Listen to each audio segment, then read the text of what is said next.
Me encontré con una grata sorpresa el anterior sábado 24 y domingo 25, cuando vi que el dólar paralelo había bajado hasta 7.98 incluso, aunque después, como ves ahora, ya volvió a subir un poco. Ahora la pregunta es, ¿se irá bajando o volverá a subir hasta incluso 9 como estaba hace unas semanas? En ese video te explico mis argumentos de por qué creo que bajará o por qué creo que volverá a subir. Cuando vi el dólar a 7.98 sabiendo que antes había llegado a casi 9, rápidamente me acordé del acuerdo que habían firmado gobierno y empresarios privados, un acuerdo de 10 puntos firmado el 19 de febrero que buscaba normalizar la escasez de dólares en Bolivia.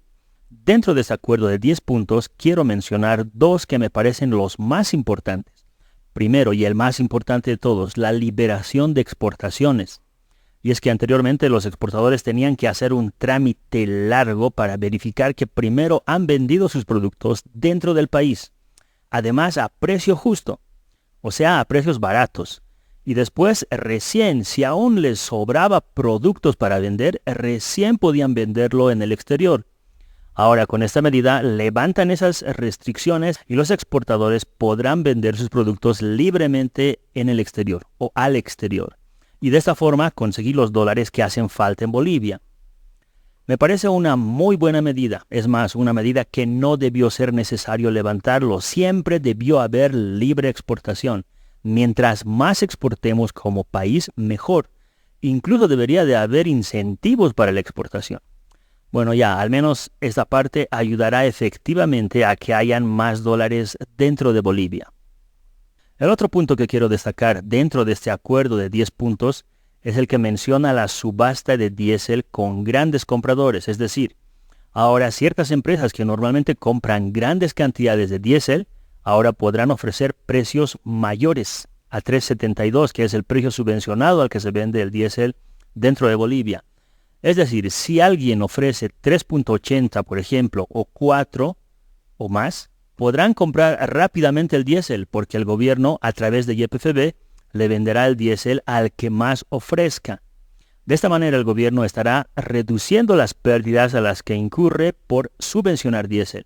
Esta también es una acción bastante importante porque estaría empezando el camino, tal vez, solo tal vez, a dejar de subvencionar el diésel. Tal vez solo sea al principio, ojalá que sí, porque un agujero enorme que deja la subvención a los hidrocarburos es esta, y ocasiona un considerable aumento en el déficit fiscal, que a su vez es parte de la escasez de dólares. Desde mi punto de vista, estas son las dos medidas que van a ayudar efectivamente a conseguir más dólares dentro de Bolivia. Ahora la pregunta es, ¿será suficiente para que el dólar paralelo vuelva a cotizar a 6.96 por un dólar? Estas medidas sí que ayudan a conseguir dólares y a hacer que el dólar paralelo baje, pero aún hay un problema enorme y estructural que también debe ser solucionado. Es el déficit fiscal elevado que hay en Bolivia, o sea, los ingresos menos los gastos del sector público no financiero, o sea, del gobierno. Cuando hay déficit fiscal, significa que el gobierno está gastando más de los ingresos que percibe. Tal como puedes ver en esta gráfica, el déficit fiscal se mantiene desde el 2014 hasta la fecha, cerrando el 2022 con 7.12% del PIB. Aún no hay datos oficiales del 2023, o al menos yo no los encuentro a la fecha. El último informe que tenemos del Ministerio de Economía y Finanzas es del 11 de septiembre de 2023. Por lo tanto, no han salido aún datos a diciembre de 2023, pero se estima que el déficit fiscal fuera de 7.49% del PIB. Es lo que se esperaba a principios de año. Y para 2024 tenemos una estimación del 7.8% del PIB. ¿Y cuál es el otro componente que hace aumentar de forma considerable el déficit fiscal? Lamentablemente, las empresas públicas, que casi todas son deficitarias. No tenemos datos actualizados sobre las empresas públicas, pero tampoco tenemos dudas de que casi todas pierden dinero en vez de ganar dinero. En general, el déficit fiscal está en porcentajes bastante altos que indudablemente afectan a la escasez de dólares. Porque esta diferencia entre ingresos y gastos del gobierno, de algún lado ellos los tienen que financiar. En ese 2024, por ejemplo, habrá que financiar 7.8% del PIB. ¿Y cómo se financia esta cantidad? Al final y en la práctica, emitiendo deuda, o sea, prestándose dinero, ya sea de organismos internacionales, puede ser del Banco Central de Bolivia o del propio ciudadano incluso, del sector privado, vendiendo por ejemplo el bono BCB directo, bono BCB navideño, que al final tendrán que devolver el capital inicial más los intereses. Y esos intereses hacen que aumente la oferta de bolivianos, presionando a una subida del tipo de cambio del dólar estadounidense respecto del boliviano.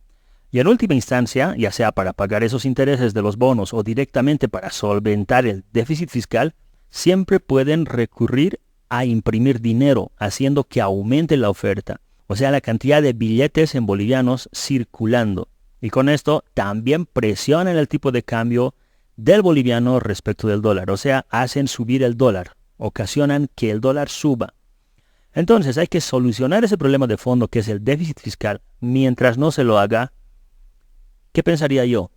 Que el dólar, aunque haya caído estos últimos días, yo creo que va a volver a subir. Tal vez no lo va a hacer de forma tan abrupta, tan rápida como antes de este acuerdo de 10 puntos. Pero aún falta temas por resolver y esto ocasionará que el dólar vuelva a subir lamentablemente. Es mi opinión nomás, no soy adivino, pero es lo que pienso. Como siempre, links importantes en la descripción de este vídeo, dale like al vídeo y hasta la siguiente.